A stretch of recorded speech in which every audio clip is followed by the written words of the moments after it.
first half of the book of Exodus tells the story of ancient Israel being rescued from slavery. And when people say the Exodus story, those are the chapters they're referring to. But the book has a second half where Moses gives the 10 Commandments to Israel along with these instructions about building a sacred tent. And what links these two halves together is this crucial story. The people of Israel, they're out in the middle of nowhere. They find themselves at the foot of this mountain called Sinai. And here, God's presence comes dramatically down in the form of a violent storm cloud. Now let's stop a second and talk about this concept of God's presence, because it's really important for the rest of the book.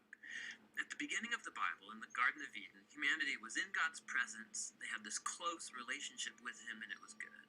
But humanity rebels, and the relationship is fractured, and access to God's presence is lost.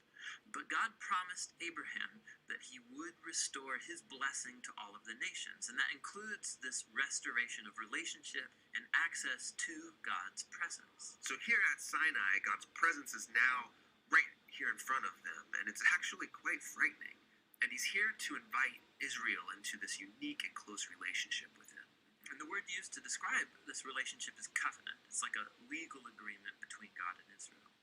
And it's unique because up till now, God hasn't asked Israel to do anything in return, just to trust him. But here on this mountain, God is going to ask Israel to do something. A lot of things, actually. He gives them a whole set of laws that it includes the 10 Commandments. And if they obey these commandments, they will become the people who will represent God to the nations of the world. Like a priest would. Yeah, in fact, that's what God calls them to become, a kingdom of priests. And this is all connected back to the promise to Abraham that his family would become a blessing to the nations. Okay, but obeying these laws is going to be difficult because there's a lot of them, and they set a really high standard. Though if you think about it, I mean, of anybody in the world who should be able to do it, I mean, it's these people who experienced firsthand God's grace and his power when he rescued them from slavery. And they agree to obey the terms. But then they refuse to go into God's presence because it's still a bit frightening. And since the people won't go up, Moses goes up to the mountain by himself to meet with God. But God still wants to be with all of his people. And so he says, okay, if the people won't come up here to me, I'll come down off this mountain to be with you all. And that's why he orders Moses to build this elaborate tent as a place where God's presence can be among his people. And that's why the next thing we get is 7 chapters of extremely detailed architectural blueprints for this tent. It's really, really, really long. But every detail is important and has some kind of symbolic value. For example, there's all this Garden of Eden imagery inside the tent. And it's to remind you that when you're in the tent, you are in God's presence. Then we get another 6 chapters describing how they built the tent, which is really just repeating the same blueprints word for word. Now let's back up, because before the tent is finished, there's this super important story. Moses is coming off the mountain with the 10 Commandments and the blueprints in his hands, and he finds Israel breaking the first 2 commands of the covenant. Don't have any other gods before me, and don't worship idol statues. Right, and so here we are, immediately after agreeing to the covenant, they're throwing this ritual party, they're worshiping an idol. And so God says to Moses, you know what, this is not going to work. I should just wipe these people out and start over with you. But Moses reminds God of his promise to Abraham and pleads with God to spare them, which is a really weird conversation. Why would God need to be reminded of something? Yeah, it does seem odd, but this dialogue is inviting us into God's experience of grief and pain due to Israel's actions, and he really could walk away. But instead, this God chooses faithfulness to his own promises, even though he knows it's going to cost him. So we come to the end of the book. The tabernacle's built, God's presence comes down off the mountain to fill it, and in the final scene, Moses goes to enter the tabernacle to be in God's presence. But he can't. He's actually not able to go inside, and that's how the book ends. Why can't he go in? That was the whole point. So we did.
Morning, everyone. Good morning, everyone. Good morning, everyone. We are back for today's class, aka Turning Point Teaching Time. We are excited this morning, and we are ready to get into our main lesson, which is literally addressing God confronting the sin of His children. And so, while we're doing that, um, let's just deal with the aspect of that's so important for us to always follow the instructions of God when it is He gives to it, because we are always in need of what it is that He has for us to do.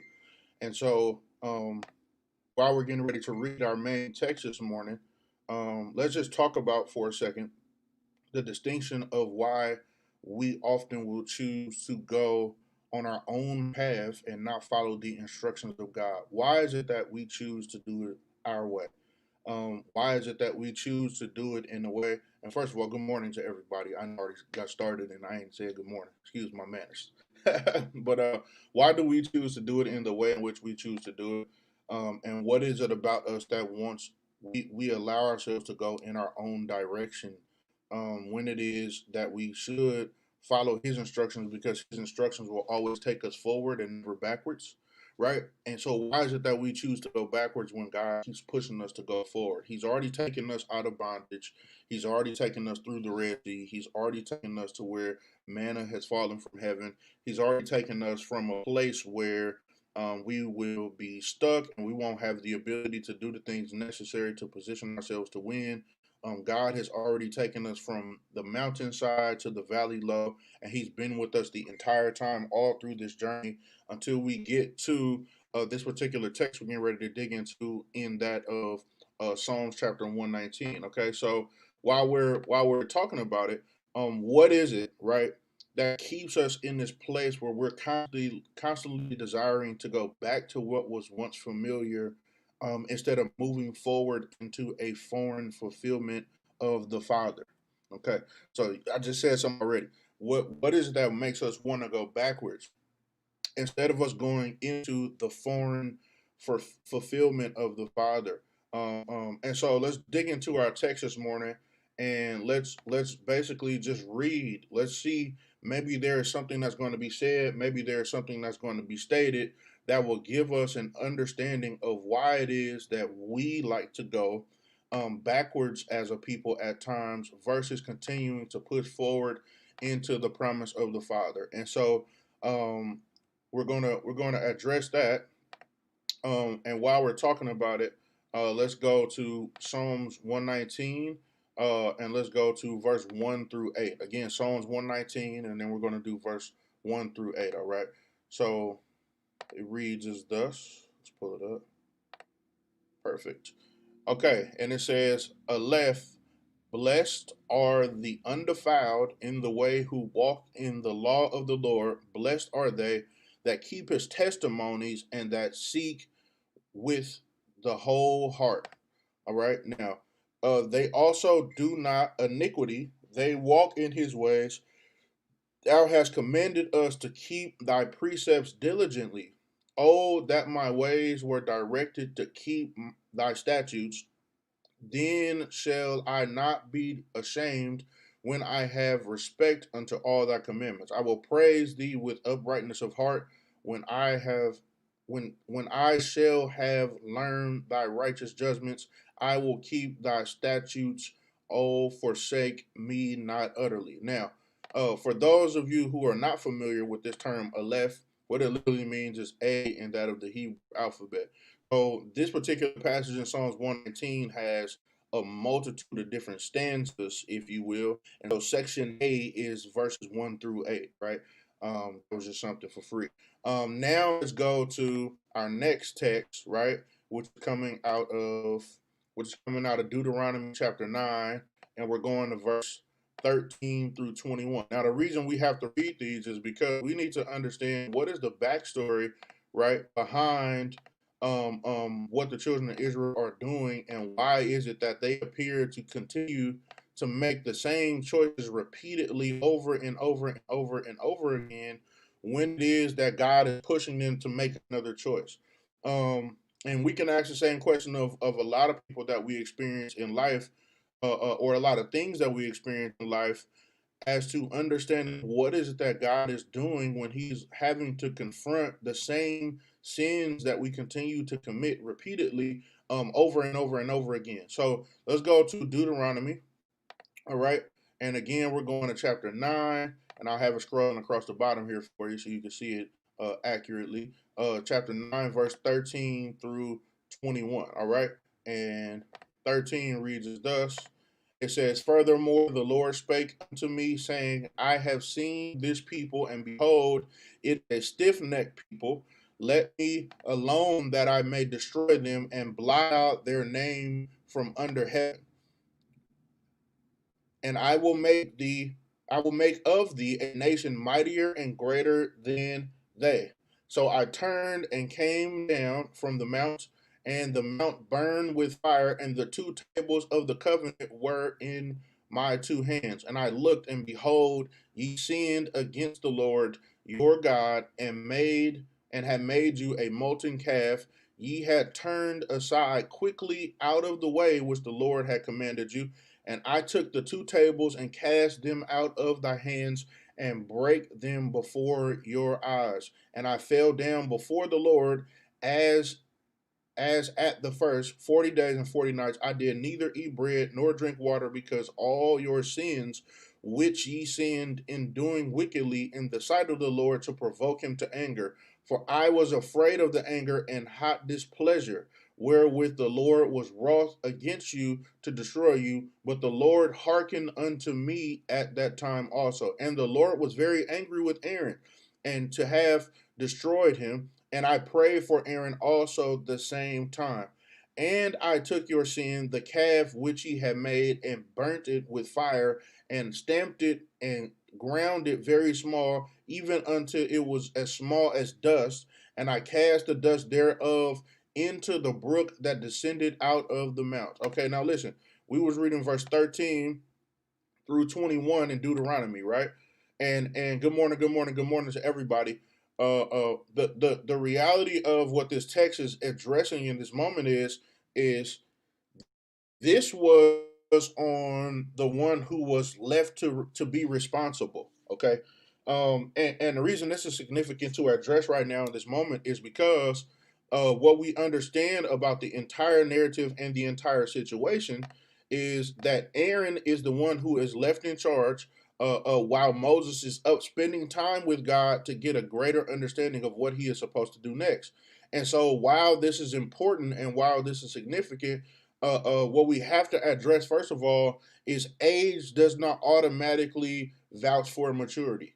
Okay, and so when we talk about this narrative, what you have to understand is Aaron is Moses' older brother. And so he's choosing to relinquish the responsibility to somebody older who spent the time with God and who's seen the miracles of God firsthand and who's experienced the things of God firsthand.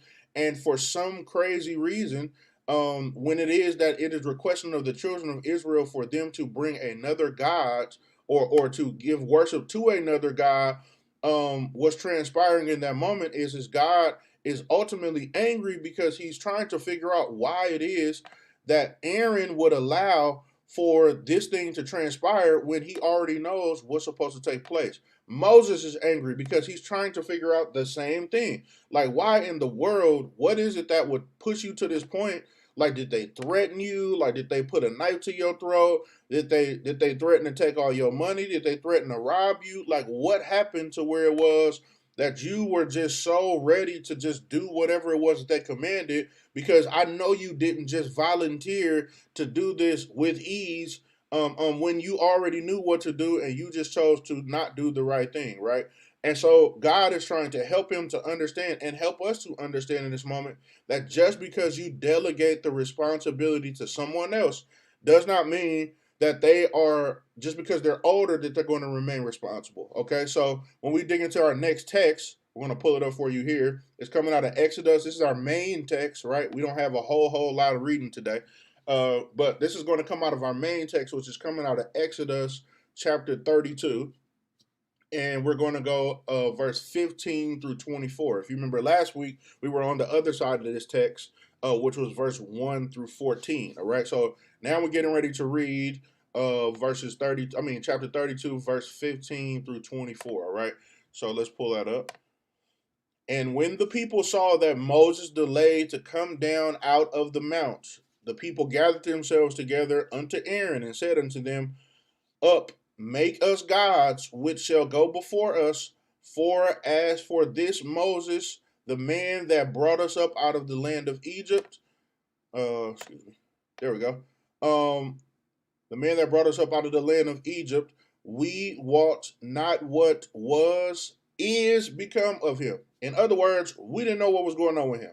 So we didn't know if he was going to live. We didn't know if he was going to die. And so what did we do? Because we didn't know whether he was going to live or die. We and Aaron, right, said unto them, Break off the golden earrings from which are in the ears of your wives, of your sons, and of your daughters, and bring them unto me. Verse 3, and all the people break off the golden earrings which were in their ears, and brought them unto Aaron. Now, what you have to understand is the only reason they were willing to follow the instructions of Moses is because Moses was in charge. Why did they assume that Moses, though, or why did they do what Aaron said, excuse me, because Aaron was in charge? Now, Moses, right, they were not sure if Moses was dead or alive, so what did they do? They ended up taking the situation and placing it in their own hands because for what they could perceive and what it was that they could see, they could not control it. Okay, and whenever it is that you cannot control the outcome of what it is that you're seeing and you're willing to move too quickly before you have full conclusion or before you have the ability to be sure about the decision you're going to make, you make a hasty choice based on assumption. Right now, we dealt with this a little bit last week, but let's deal with it some more. When you look at this text, what you're seeing is that they are willing to choose and to make a decision based on what they can perceive. Now, what's interesting about this is if you really want to talk about this golden calf in its significance, right, is something that is not only conceived to be a viable option, but it is also something that has to be created to be a viable option. Now, whatever it is that you're conjuring up in your mind, right, whatever it is that you're going to choose to do, you know it's wrong when you not only have to think it up, but you have to create it. Because whatever God is asking for you to do thus far, anything he's wanted you to do, he's already created the environment for it, right? He's already made it to be the possibility of what it needs to be. So why is it that now you would not only have to take it into your own thought and own thought process, but now you would have to use your hands to build whatever God is trying to get for you to build. And so in that moment and in that time, God is trying to help us to understand right now that whatever you're called to build, I am going to give you the instructions. If I'm going to give you the instructions, then you're going to have to partner with me to put it together, right? But if I don't give you the instructions and then I give you the materials to build, right? In other words, then I'm going to not only give you the instructions, but I'm going to give you the details as to what it is that you're going to need in order for you to build it. I don't need for you to take something into your own hand based on an assumption, right? And then allow the person who's in charge, who's supposed to be honoring me, which is the only reason you were left in charge, and to now ultimately take something away from you in order for me to build something for you, right? The sacrifice that I'm calling you to was always going to be substitutionary. It was never going to be you and you alone, right? I'm trying to get you to understand that it wasn't going to be your responsibility to bring yourself out of the place in which you were in, because there was always going to be somebody else that was going to do the work to put you in a place to where you could develop and you could be strong and you could do the things necessary so that you could maintain your position so that you wouldn't have to keep getting your hands dirty. But when you decide to take the situation into your own hands, it makes things more difficult. And now God is angered, and now God is frustrated, and now God does not understand what you're doing because it wasn't a part of his instruction in the first place. But why would you choose to build this particular calf? You would choose to build this particular past because you still prefer the past.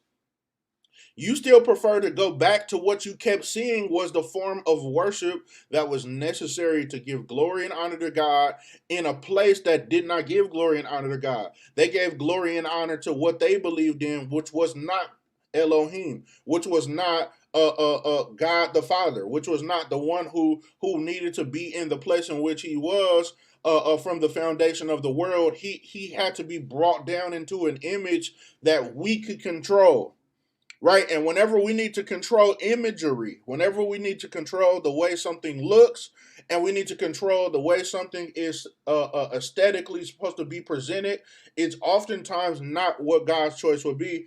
Because if it is his choice and it is what he's going to choose for us to experience, then he's going to give the instructions for how it is that that's supposed to be built. How do I know? Because we just looked at it at the beginning when there was a clear instruction given for the design of the tent of meeting. There was a clear instruction given for the tabernacle. So this particular narrative of what it is that's supposed to be built with that of the children of Israel building this golden calf out through the instruction and leadership of Aaron, right? When Moses is gone, the reality is they decided to try to build something on their own that they did not need to build. And they did it based on the assumption that Moses is not coming back, so let's just do it our way.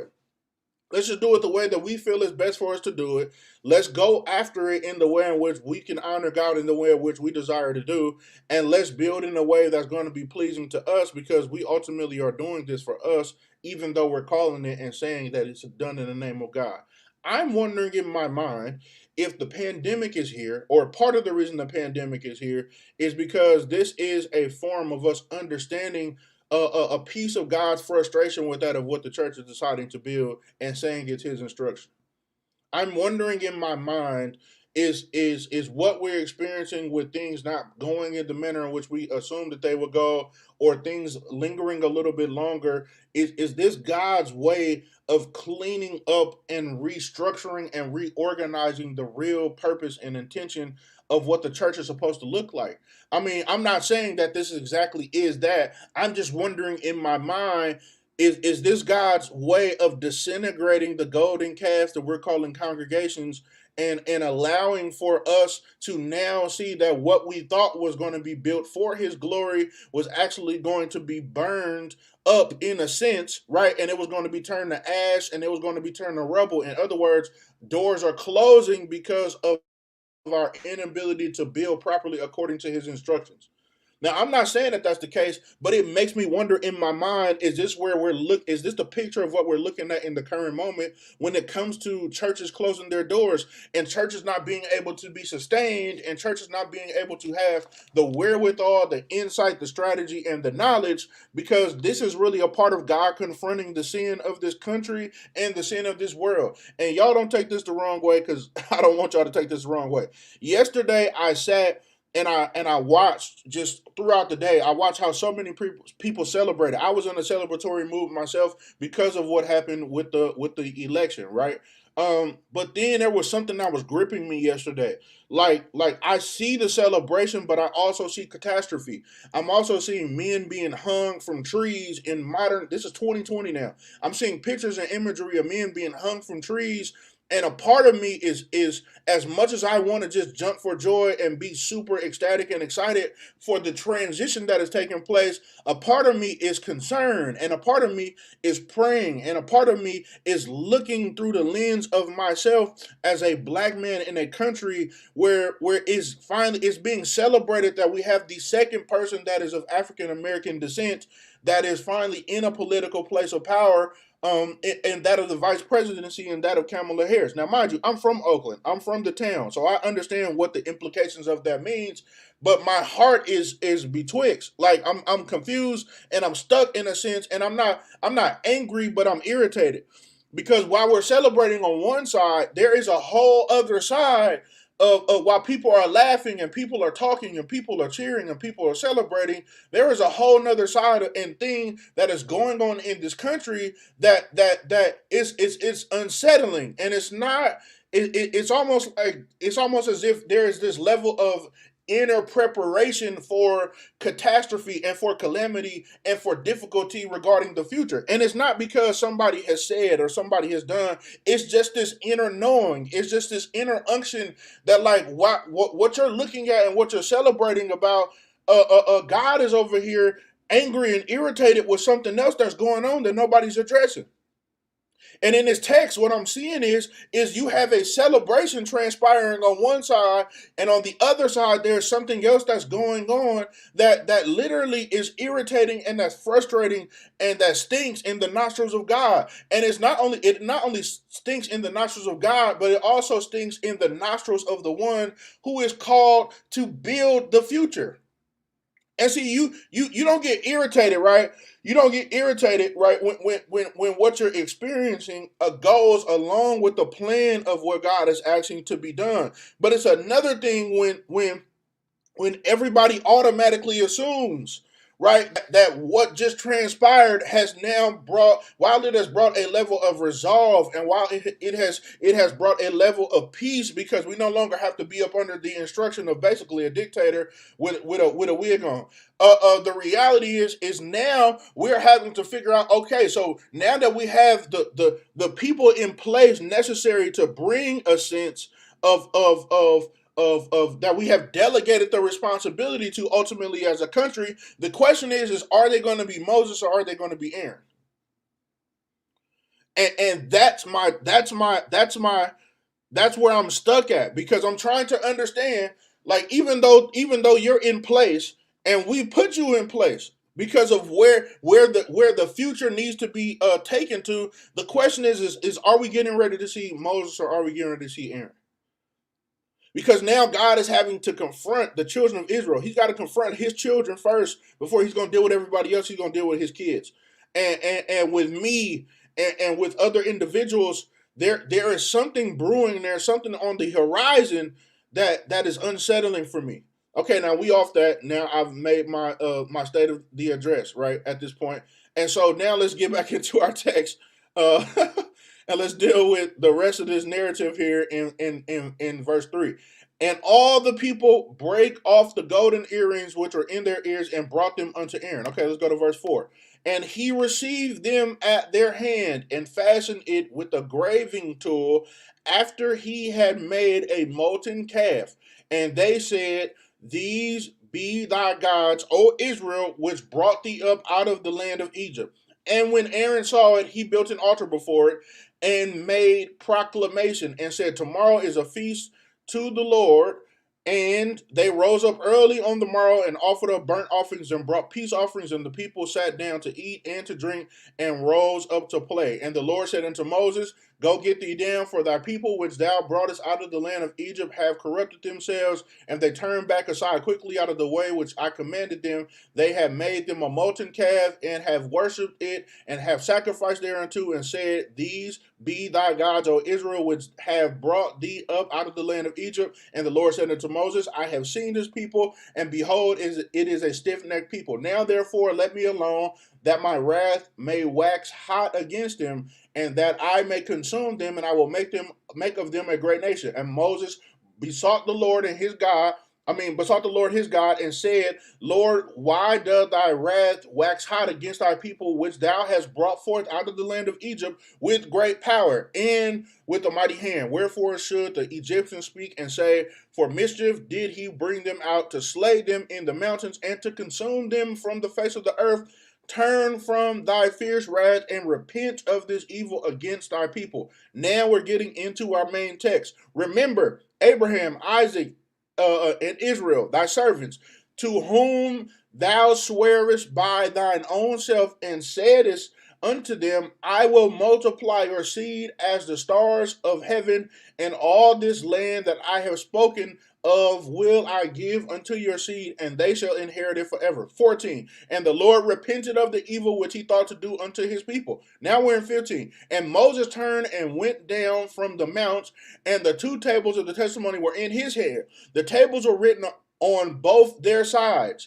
On the one side and on the other were they written. And the tables were the work of God. And the writing was the writing of God graven up on the tables. And when Joshua heard the noise of the people as they shouted, he said unto Moses, There is a noise of war in the camp. Okay, now hold on. Okay, let's deal with it. Because I have to talk to you about this. I almost want to call it a dichotomy. What you have to understand is I believe the reason that the children of Israel were birthed out of that of the loins of Jacob. Why are they connected to the loins of Jacob? Let's deal with Jacob. Who is Jacob? Jacob is the man who is converted from being a trickster and a manipulator and a man who will do anything to get his way, right? To ultimately absolve himself of his past, right? In order for him to have a level of clarity and peace that he would desire to have so that he can move forward into the future. Once he is converted from Jacob into Israel, his walk changed, his mindset changed, his language changes, the way he identifies and the way he handles situations changes. Okay, now, for this to now be considered to be the children of Israel, now I understand why it is that I'm feeling like I'm dealing with two realities. Because there is a reality that once Jacob is converted, once Jacob has wrestled with the angel all night, once Jacob his hip is transfigured in a sense to where his walk has changed, and now he leans and depends on the staff to get wherever it is that he's going to go. That's a whole nother story for another day, and we don't have the time this morning. But what I will say is your ability to lean on God at the times of your inadequacies and your inabilities to maintain the position of the Father puts you in a place to where you are able to hold on to what God wants you to hold on to during the times that you can't walk on in the situation uprightly in the way in which you should. And so while we're talking about Jacob and Israel in this moment, now I can understand why there are two different groups of people that are literally being laid before us now here in Exodus chapter 32, because it's the offspring of a man who came from a place where he was once something who became something over time. And I believe that the journey of the wilderness and the journey of getting to the promised land was removing Jacob out of Israel. it was the process of showing and convincing and bringing the children of Israel into a place where they were willing to no longer go based on their own nature. He didn't want them to go based on what their past was and their past mentality and their past understanding and their past ideology. He wanted them to be pushed into a place where they will become fully the children of God. And in them becoming the children of God, what did he have to do in order for them to understand who they were? What did he call them? The children of Israel. Why are you calling them the children of Israel and not the slaves of Egypt? Because what you're saying prophetically every time you call their name is that I'm calling you into be the place in which you're going to become. I'm already calling you right now. See, when God decides to change you, what he'll do is call you until you become what he's decided to change you into. Okay, I'll say it again. God, whenever he's really looking to transform who you are, whenever he's looking to bring change to your life, he's going to call you who you are even before it's the time. Why? Because he wants you to have an understanding and a level of preparation. And he wants you to understand the power of a prophetic announcement to where I declare and I decree what something is before it's the time for it to be declared and decree what it is. So it'll become what it's supposed to be. Which means I'm not going to call you a caterpillar when the objective is for you to be a butterfly. I'm going to call you a butterfly while you're in the cocoon because I need for you to understand who you're supposed to become. And see, when God really puts us in a position to win, and when he's trying to push us into the future, he'll call us by our future name, even though we're in our current state. And so when we get to this text, when we get to this text, what we have to understand is God is trying to pull you into the future. He's looking to bring you out of where you were into what you were called to be and what it was that you were called to do so that you can become who he ultimately designed for you to be. It's not because you have it all together that he's calling you this. It's not because he knows exactly the way in which you're going to handle every situation. He knows the outcomes, but he doesn't determine our steps to become whatever it is that he's calling for us to be. And in this moment, the children of Israel has messed up because the one in place prefers to be Jacob in this moment instead of being the one who is called to a child of Israel. And the question is who are you in this moment? It's not just are you Moses or Aaron, right? It's are you Jacob or are you Israel? Or it's Moses is pushing into fulfilling the prophetic fulfillment of the Father, and then you have Aaron who is literally willing to lead the people based on where they came from. He's willing to build for them what will bring them glory and what will bring them honor and what will bring them adoration and what would allow for people to walk by and say, we built this and we put this together and we constructed this and we created this and we came up with this because we're going to honor God. And the question is are these are because all of us have this nature within us where we wrestle between being Jacob and being Israel. We all wrestle with, am I gonna slap you or am I gonna pray for you? We all wrestle with, do I still want to go get a drink when I'm irritated and I'm frustrated, or do I want to go to an all-night prayer meeting to intercede on the behalf of others? Because I know that in me fulfilling my gifting and my calling that gives glory and honor to God, that I did not create for myself, that I did not derive to my own instructions to bring myself into a place where I'm going to be lifted up and exalted and all this other stuff. I need to relinquish who I am to become who God has called for me to be so that I can fulfill the purpose of God on my life. The question is do I take this? Do I smoke this, or do I go up and light an incense unto the Father of the altar of prayer? Right? Like, what is my choice and my decision when I feel empty in the moment and I need to do something to feel fulfilled? Right? Because we all deal with this level of emptiness where it is that we're trying to figure out how to fill the emptiness in our lives. And a lot of times our emptiness is often filled with the choice of something that comforts us from the past. It's not something that pulls us into the future. Why? Because the future is foreign. And because I don't like being vulnerable. And because I don't want to make the choice to go to something that's going to bring me into a place of future fulfillment that the Father would desire for me to do, I'm going to choose something from my past because I know what it tastes like and I know what it feels like. I know what this is. And because I know what this is, this got to be God. Because I'm comfortable with going and reverting back to something that I know is good, that God would have to honor what we're doing because it's something that he already knew that we knew. And he like, I didn't call you to build nothing that you already knew. I called for you to build something that you never built before because I'm trying to pull something out of you that's in you that you can't see. And so the question now becomes, are we going to just maintain what we already know? Or are we going to build what God has called for us to build in that of the future? Are we going to push into everything that God desires for us to desire? Or are we going to stay stuck on what it is that we feel is the best thing for us to do at all times? Because if it's based on our intelligence and it's based on our understanding and it's based on our ideology and it's based on what it is that we decide to do, then how is God even being glorified if it's all based on what we deem as worthy? Right? If it's really about, and see, we ain't really even got to how God was confronting the sin yet. What I'm trying to get you to see is what was the mentality and the imagery and the understanding of why the children of Israel would decide to go with a golden calf. It was because they wanted to be Jacob still. And no matter what God did, and no matter where God brought them from, they still wanted to be Jacob. They still wanted to choose what was familiar. Right? Because it's easy. Listen, when you get in a bind and your back is against the wall, you got a choice to either be the future or your past. It's on one or the other. And oftentimes the people who are manipulative and tricksters and people, in reality, they're really good people, but they just keep choosing what's right in front of them. They choose the familiar place. And okay, let me ask the question this way. Are you going to choose what's familiar or are you going to choose what's foreign? Right? Like, are you going to choose what it is that you know is good for you to do? Or are you going to choose what God has deemed worthy for you to do in order for you to fulfill the calling of God on your life? Most people, the average individual, right, will choose to go to something, a level of comfort that they will find from their past. It's not a level of comfort from them pushing into a better version of themselves. Listen, do you know how easy it is to cut somebody out? It's simple.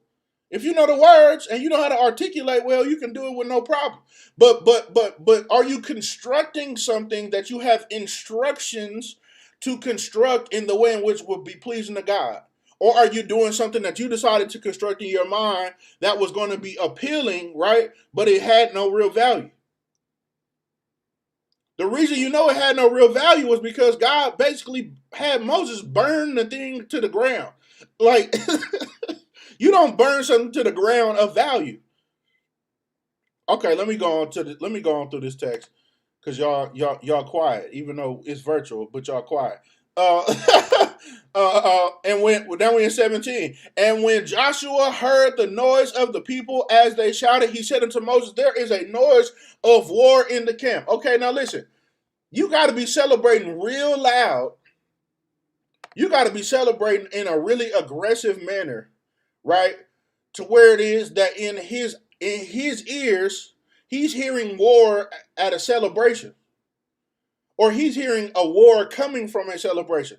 Now, what's interesting about this dynamic is, you know, what matter of fact, let's just read it. Let's go to verse 18. 18 says, and he said, and when it's talking about, and he said, it's talking about Joshua. It is not the noise of them that shout for mastery, neither is it the voice of them that cry for being overcome, but the noise of them that sing do I hear. And then now it's being cleared up, right? Where Moses is now understanding what's going on. And it came to pass, as soon as he came nigh unto the camp, that he saw the calf and the dancing, and Moses' anger waxed hot, and he cast the tables out of his hands and brake them beneath the mount. 20. And he took the calf which they had made and burnt it in the fire and the ground, and ground it to powder and strawed it, right? Or in other words, he strapped it, or he basically put it up on the water, and he made the children of Israel do what? Drink of it. Now, hold on. Listen at how mad you got to be. You basically are saying the level of sin that you are down here intoxicated off of, to the point of you down here having a celebration over doing the wrong thing. The question becomes, why do we celebrate doing the wrong stuff in our culture? Oh, look. Somebody, okay, I'll address that in a minute, Michelle. Miss Norwood. Listen, the situation is, why do we celebrate sin in our culture so avidly? Because listen, when we look at the picture of it, you're looking at the man who has God's answer for the difficulty of the situation in which you are dealing with, to build the future. I know I've been on like the future for like the last, like, I feel like I've been talking about the future since we got started on this journey of Sunday school and the pandemic. But the reality is when you're looking at this text, you're looking at a group of people who are celebrating something that they made that does not bring glory and honor to God, but it looked pretty. It looks fantastic. I mean, come on. You're talking about a golden calf in the center of the desert when the sun hit it and the light shines on it. You're talking about where the reflection of it, I mean, just is absolutely gorgeous. And God is like, burn this mess to the ground and throw it away. Matter of fact, I ain't going to let you throw it away. I'm going to turn it into hot ash. And I'm going to put some of it in the water so it don't burn your tongue, right? But then I'm going to let you drink it. What? If what you constructed, you turn around and had to drink, right? Because God was trying to get you to understand the taste of sin, or the taste of disgust. Nobody wants to drink. Listen, who gonna drink hot ash as a beverage of choice? Nobody. Like, what? You're not. No, nobody's drinking that as a beverage of choice. Why in the world would God make them drink it? Why would Moses make these people? Why would Moses make this group, who's supposed to be honoring God at all times, to now drink this hot ash? It's because he wanted them to understand what it tasted like to him. And some of the things I believe we go through, and some of the things I believe that we experience at times, right? And I'm going to be very clear about this statement, because I don't think God brings us into a place where he's trying to bring us into trouble to teach us what the disturbance is with him. What I mean by that is we often preach sometimes, or we teach on a principle that often pushes us away from God's wrath, right? Well, this entire text is talking about what God's wrath looks like ultimately at the end of the day. What is it that we are drinking in our current state, in our current lives, that we understand the distaste of sin that's in God's mouth with us as a people, as a whole? How do we often experience this? What is the cup that is brought to us, right, to where we have to do what's necessary. It's interesting to me that God, when he is praying in the Garden of Gethsemane, asks for God to allow this bitter cup to pass. Because this bitter cup that we're addressing is literally the same cup in my mind where it is that the children of Israel are drinking from in this moment. It's the picture that sin is literally the description of hot ash being drunk as a beverage of choice, and people are enjoying it and celebrating with it. Who in their right mind is going to drink something like that and be happy about it? Nobody. But the way it is that we have determined that sin tastes, feels, talks, walks like is something that God is like, you would never want to drink this if you really knew what it was doing to you. Listen, now, I can be honest and I can be transparent about mine when I talk about how good something can taste even though it's detrimental to you. What am I talking about? When you go to them Golden Arches, listen to me. Them fries, hear me clearly. I know I'm putting myself on blast now. I ain't even talking about y'all no more. I'm talking about me. When it is that I go past them Golden Arches, whenever it is that I get that look, you don't know when you are blessed to the measure of blessing that I am. Okay. When it is that you have eaten a few more pounds than you have exercised, right? Whenever it is that you have been put in this place, what you have to understand is there are certain levels of taste bud. I don't have to be nowhere near McDonald's. I can be at the airport in line. Man, I could be on the plane. You on a plane. You ain't nowhere near no McDonald's, right? If you're on the plane, you 25,000 feet up. Why are you having a taste for McDonald's French fries back here? It's back here. You don't even know. Listen, I don't need no McDonald's French fries. I don't need no McDouble. I don't need a Big Mac. And some of y'all gonna leave this Sunday school. Matter of fact, some of y'all driving to McDonald's right now while I'm on Sunday school. I can see you in the car. And the reality is you want those fries. Now, the reason you want those fries is they done put something in them fries. The way they cook them fries, I don't understand. I don't quite know. Y'all pray for me as I go stronger in the Lord. But those fries, I could taste fries right here at 25,000 feet. Ain't no McDonald's up there.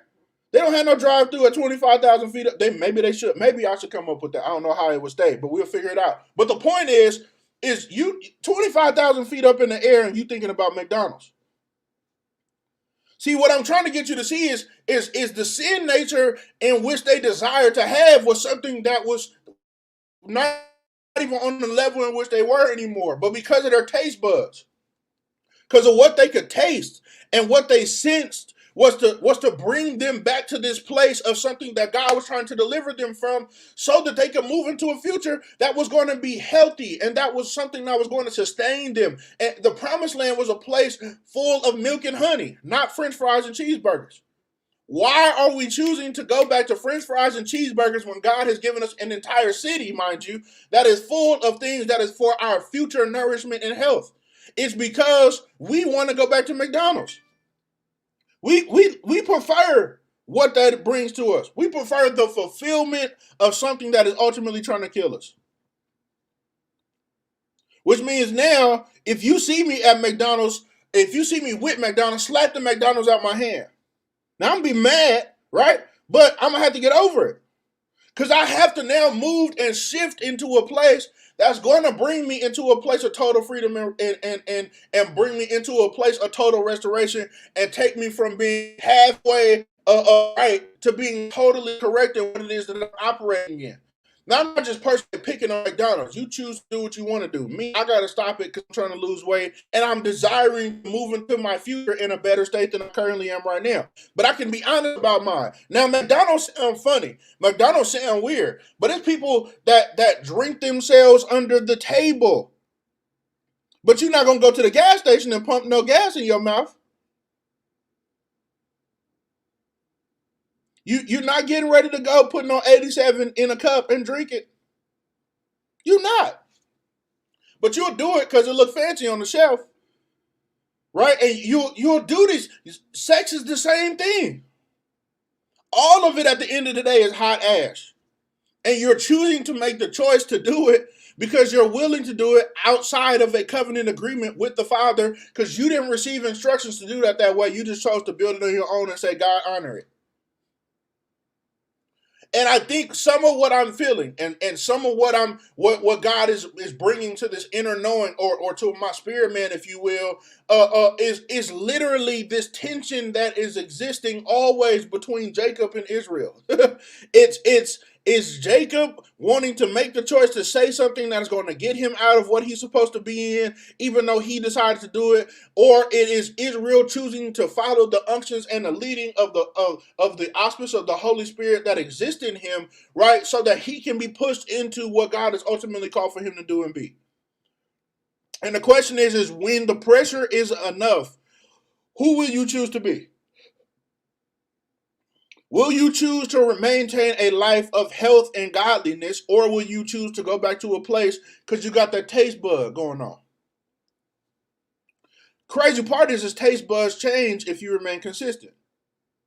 Which means once I started eating healthy and once I started being on a healthier trajectory of my eating, I could go right past McDonald's and not even blink. If I was consistent. But let me slip one day. Listen, them fries today. Them fries, dog. Listen. Help me. And see, I can talk to y'all about me, because I know me well. Them fries, listen, I can't, You want, and then this is what's crazy. The day I decide, let me be cool for about a week. Somebody say, hey, well, you want something from McDonald's?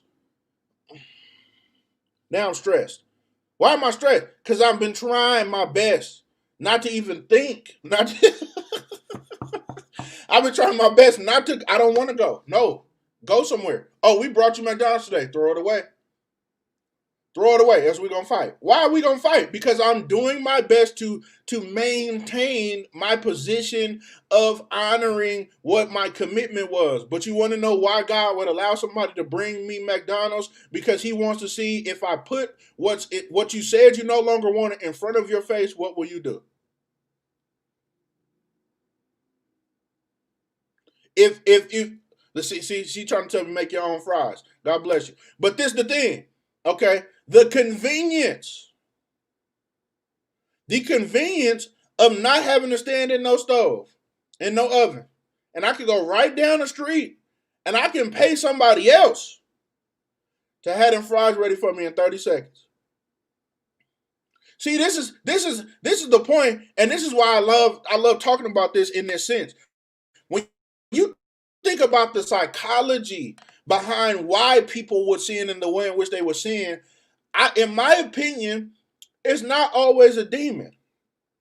What it really is taste buds. And what he does is he plays on his ability to recognize what we used to like. If you want to move into your future and you want to move into it effectively and you want to see if you've matured, sometimes your past will be allowed, your old taste bud will be allowed to come right back to your present moment, and we're going to see what you're going to do.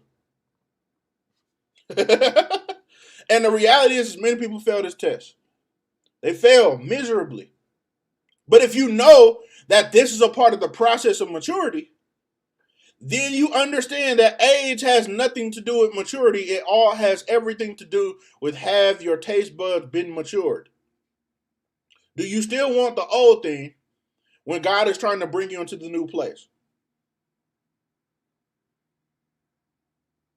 Do you still desire to have what it is that you had before? Or do you desire to have something that's going to be sustainable for your future? Now, you're absolutely right. I can make my own fries. But you want to know why I will not make my own fries? It's because it's not convenient. Because sin is always going to be more convenient than freedom. Now, the cold part is I'm really going to only have the same amount of time I was spending to drive to wherever and to do whatever. It's going to take me about the same amount of time anyway.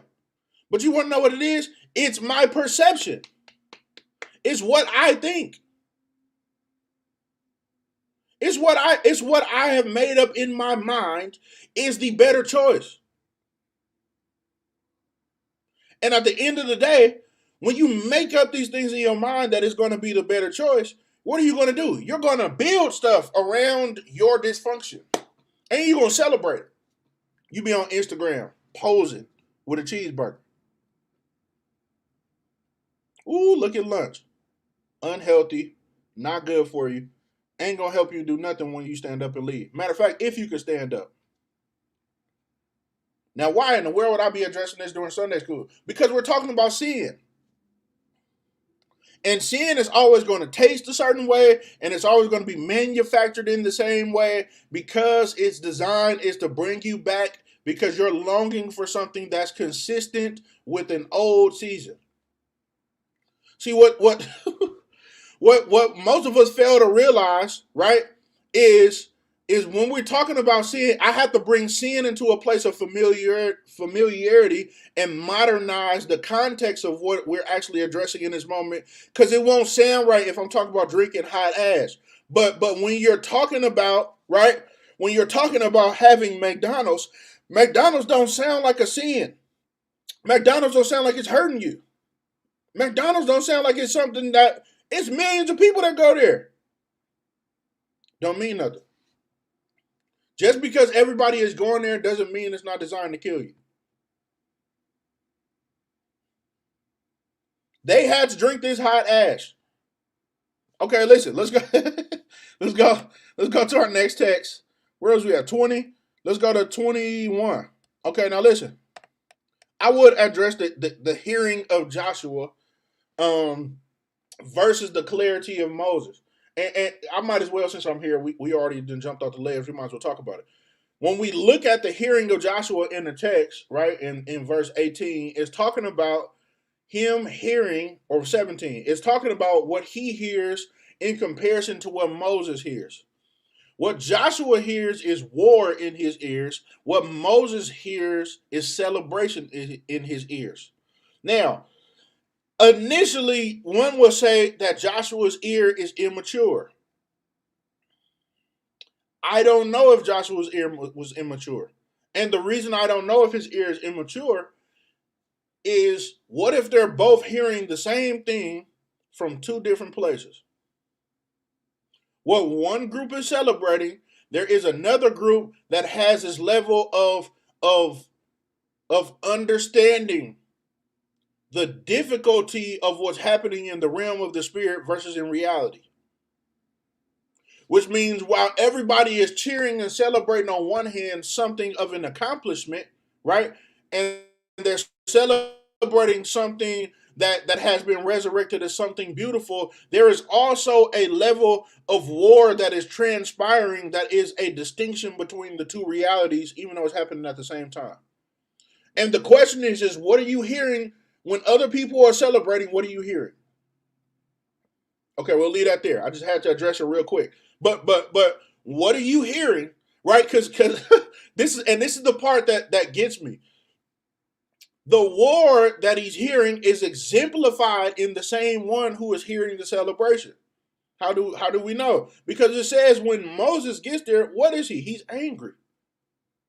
Now, during the war, you're probably not too happy. Why? Because the fight and whoever you're getting ready to fight against has caused you some level of pain, agony, frustration, irritation, or they are somebody who is confronting your future and they're trying to prevent you from getting to where it is that you're ultimately supposed to be going. So in reading this text, just from observing what it is, the distinction between Joshua and the distinction between Moses, I can see both realities going on simultaneously. Because what they have decided to celebrate over is something that is actually at war with them, and they're not even familiar with it. And listen, the worst enemy you will ever fight is the one you're unfamiliar with. The enemy you do not know is the one who can have advantage over you. And because you're not aware of what's transpiring, you will be pushed into a place of agreeing and celebrating an enemy that's actually there to apprehend you. Now, I know all this is I know all of this is all within the same text, and I understand that all of this gives us the propensity to believe that we have to do what it is that God is pushing for us to do. But the reality is we need to come to grips that once we familiarize ourselves with who is at war with us, we probably won't build a statue of it. Okay, so let's go on to the next text. Where we at? 21. All right, let's put 21. And Moses said unto Aaron, what did this people unto thee that thou hast brought so great a sin up on them? And Aaron said, let not the anger of my Lord wax hot. Thou knowest the people that they, y'all hear this? That they are set on mischief. For they said unto me, let us make gods which may go before us. For as for this Moses, the man that brought us up out of the land of Egypt, we are not sure where he is. I'm paraphrasing because what is become of him is we are not sure where he is. And because we're not sure where he is, 24, and I said unto them, whosoever hath any gold, let them break it off. So they gave it me. Then I cast it into the fire, and there came out this calf. Okay, now hold on. We got to deal with it. You cannot be in a position of leadership and be unwilling to take responsibility for what you did. You listen, if somebody confronts you, what happened?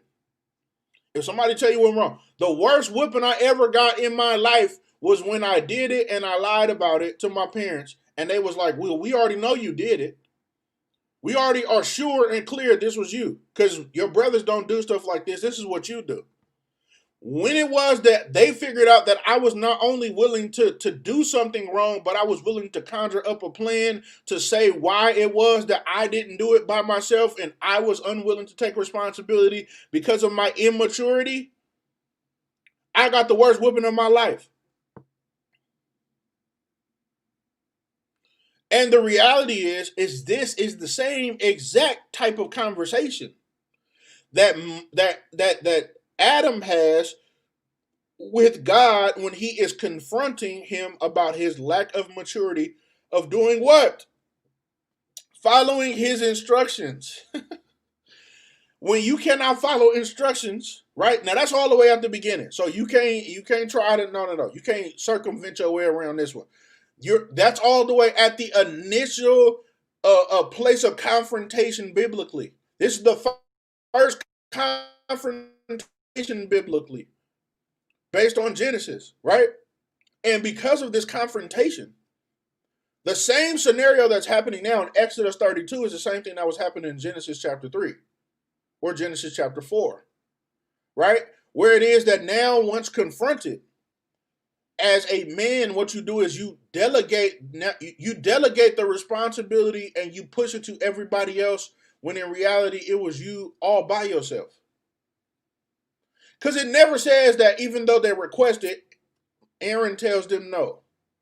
It says they request, this man enacts to meet the request of the people, and he builds it, and then they marvel at it. Now look at Moses' statement after what we just read. Look at this in 25. And when Moses saw that the people were naked, for Aaron had made them naked unto their shame among their enemies. Then Moses stood in the gate of the camp and said, who is on the Lord's side? Let him come unto me. And all the sons of Levi gathered themselves together unto him. Okay, now hold on. We got to deal with it. Let's talk about it. Because in this moment, Moses says, okay, I know what you all are doing down here is because of Aaron, but who down here is still on the Lord's side? It was who just so happens to end up becoming in the future the priest of the temple, the tribe of Levi, the Levitical priesthood. They are the ones who end up gathering and surrounding themselves around Moses when he asks who's on the Lord's side. In other words, they recognized the distinction between, while everybody else was celebrating, this is the group who is irritated in the midst of everybody else's celebration. Now, I know sometimes we talk about in our cultural kind of colloquialisms, if you will, or our cultural connotations, or our cultural understandings, or our cultural way of thinking, that whenever it is that you celebrating, watch the people who silent. We say this stuff, this type of notions and stuff all the time. What if I told you that the people who weren't celebrating at some of these celebrations, the people who's on the Lord's side, and some of the stuff that people are celebrating is really a masquerade of sin. They basically built golden handcuffs, and we're all celebrating about the fact that we're about to be pretty imprisonment. You about to be a pretty prisoner, and you up here celebrating. You happy you about to get locked up. What? And you don't even know. See, it's one thing to be behind bars. It's another thing to be at a bar and don't know that you're really in the same place, just in two different parts of the reality. Y'all catch that tomorrow. What I'm saying is in 25, in 26, he said, then Moses stood in the gate of the camp after he sees everybody is naked. In 25 says, who is on the Lord's side? Let him come unto me. And all the sons of Levi gathered themselves together unto him. 27. All right, let's pull it up so you can see it. 27. What? And he said unto them, thus saith the Lord God of Israel, put every man his sword by his side, and go in and out from gate to gate throughout the camp, and slay every man his brother, and every man his companion, and every man his neighbor. And the children of Levi did according to the word of Moses, and there fell of the people that day about 3,000 men. For Moses has said, consecrate yourselves today to the Lord, even every man upon his son and upon his brother, that he may bestow upon you a blessing this day. And it came to pass on the morrow that Moses said unto the people, ye have sinned a great sin. And now I will go up unto the Lord, peradventure I shall make an atonement for your sin. 31. And Moses returned unto the Lord and said, oh, this people have sinned a great sin, and have made them gods of gold. Now, I don't have the time today to really dig into this text in the way in which I will. But I will leave you with a trail that you can follow along on, right? To come into a full understanding of why them making gods of gold then turns around and fulfills the understanding or the making of that of the Ark of the Covenant. But that's a whole nother conversation that we'll get into later. Okay, now you understand though that the imagery of what they were building, they did not understand was actually a direct disconnect from what God was ultimately trying to get them to do. And I really want you to understand that the elements that they were actually using to build was a foreshadow of the way in which the covenant or the Ark of the Covenant will be established. But I cannot make an Ark of the Covenant as a remembrance of why the covenant is significant if we don't address the difficulties of understanding why the covenant was necessary in the first place. God had to make a covenant with his people, and it had to be written down because they would not adhere to just what he was saying. So he had to write it. And in him writing it, what he ended up doing was establishing a covenant, a contract agreement. Right? Now, I know this ain't an easy mountain to climb with this particular text or this lesson. I have done my best today to try to lighten the blow of what it is this text really is implicating in this moment. But the reality of what this text is God can see what we are doing as a people. And he wants us to come into a place to where we are willing to push into what he is asking for us to do because he loves us. Listen, you're trying to make a god out of gold, right? You're trying to make a god out of gold when it is that God is pushing you into a place to where you will become everything that he wants for you to be. And so in that moment, God is trying to help us to understand that we are doing the things necessary that will bring glory and honor to him. but we have to be willing to trust what he is saying. So when it is that we trust what he is saying, God will put us in a position to win, and he will put us in a position to bring glory and honor to him once we understand that God wants us to win. God is not pushing you to do any of the things he's asking you to do because he wants you to fail. He's pushing you into the future, and he's causing your previous taste buds to fail because he's trying to bring you into a healthier state so you no longer have the taste of leeks and onions in your memories, right? In your taste buds, you only have a taste for milk and honey. Milk and honey in comparison to leeks and onions is night and day in comparison. First of all, they're both something that are both something that is bitter to the taste. In other words, you prefer to be bitter. And Jesus. Okay, let me take 5 minutes. You prefer to eat something to maintain a state of bitterness in a place of bondage. And God is trying to bring you into a place of safety and tasting something that is sweet to the taste and something that will sustain you, that will not bring you down to your detriment, but something that is a healthier choice and a healthier option. You're talking about eating something that is of acidic nature on a regular basis versus something that ultimately is not only sweet to the taste, but is actually better for your health. So he's not just trying to bring you out of just bondage. He's trying to rearrange your taste buds to where you no longer have an appetite for the unhealthy things of God. You will only have an appetite, or not of God, excuse me, the unhealthy things of the enemy. You will only have an appetite for the things of God, which are ultimately healthier and much sweeter than what you are currently experiencing in this moment. Okay, let's. Ooh, Lord. I mean, y'all, if you don't understand nothing I just said, I really need you to understand that God is trying to help us in this moment to see and to recognize that he really cares for us. He really wants us to win, and he really wants us to push into the future. Will we do what he's asking for us to do? Because it will help us to maintain our position to win at the end of the day.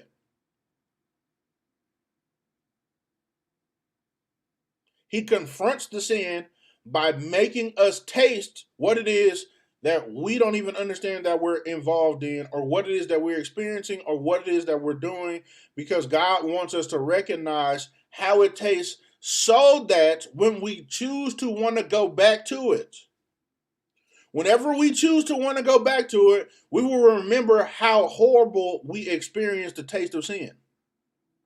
Once you really and truly experience the taste of sin, you will you will be moved to do something new and something fresh and something different. All right, let me pray us out. Father God, I thank you, I love you, I appreciate you, I adore you. I understand that the implications of this lesson are far more vast than my mind and my comprehension could ever ascertain. But in the moment, thank you for revealing the things that you would allow for us to understand in this moment. That the taste of sin is so disgusting to you, and it is something that you don't want us to build or to create or to build up or to idolize or to idealize concepts and ideas that we will place into our own hands that really don't bring you glory. I pray that we will come into a place where we will experience your power, your understanding, your glory, your wisdom, your knowledge, your insight, and your revelation when it comes to that of your word. And God, we just thank you for everything that you've done. We thank you for everything that you shall continue to do in us. And I just pray that your people will take this lesson and they would apply it in ways, in spaces, and in places that will ultimately bring you glory and that will bring you honor. In Jesus' name I pray, amen. Now listen, if you are available on Tuesday night at 7 p.m., we will be back on Turning Point Global's Facebook page, right? So for everybody who is looking, right, it will be back at 7 p.m. on Tuesday. We'll be back at 7 p.m. on Thursday. We'll be there every week on Tuesday and Thursday. We'll be going to round 6 of teaching on the narrative of Joseph. If you would like to participate in that, all you have to do is go to Turning Point Global's Facebook page and park your car at 7 p.m. in front of your phone, or no, I'm being silly, park your car. But basically just pull up a chair, right? And open your laptop, your tablet, your phone, your TV, whatever you're watching on, and you'll be able to catch that narrative and that lesson as well. I believe God is going to have something fresh to say there, and He's going to have something to absolutely. I love all of you all. I appreciate all of you all. If you would like to give, we do have a Turning Point cash app. Right? It's hashtag time to turn. Okay, I'm gonna write it on here. So for anybody that wants to give, they have the ability to do so. Right? I don't ever want to rob the people of God of their ability to be a blessing. So here it is. Okay, now there we go. So yes, we will be back again. Like I said, at 7 p.m. We will be back on the Turning Point Facebook page. I also go live on Instagram as well. We're pushing content to all social media sources. It will be on YouTube as well. So again, I love you all. I appreciate you all. I want to say thank you all for continuing to journey with me as we journey through these particular texts and these particular lessons that bring us a greater level of clarity in God. So I'm excited for what God is doing, and I'm praying for the safety and the health and the understanding of all of us as we continue to journey on this particular journey. So with that being said, I'm signing out, and you all have a blessed day, and I'm going to enjoy my vacation. Praise the Lord. Amen. Love y'all. Peace.